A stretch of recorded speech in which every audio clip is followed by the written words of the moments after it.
Hey there, it's Hannah with WTI. This bad boy has changed the way I work in my kitchen. I cannot believe how many functions a processor can do and how many uses I found for it. It was wonderful. I made potato salad and this chopped up my potatoes and carrots in the perfect size so I didn't have to take time cutting them up. It comes with all of this stuff. So you have 4 blades, but 2 of them you flip over for the additional one. So it's kind of like you have 6. It also comes with an emulsifier, a mixer, and a kneader.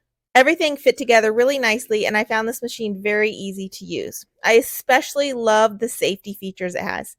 There's suction cup on the bottoms so that it doesn't move, and the motor will not turn on unless the bowl is locked in place and the lid is completely locked in place, which is very important for me because my son was making cookies.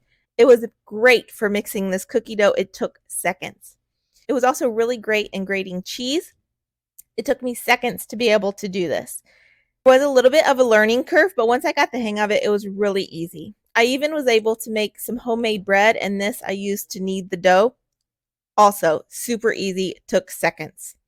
I made coleslaw with it. It shredded the cabbage super fine, and it was delicious. So if you're looking for something to help perform so many functions in your kitchen, this is it. But that's just my point of view.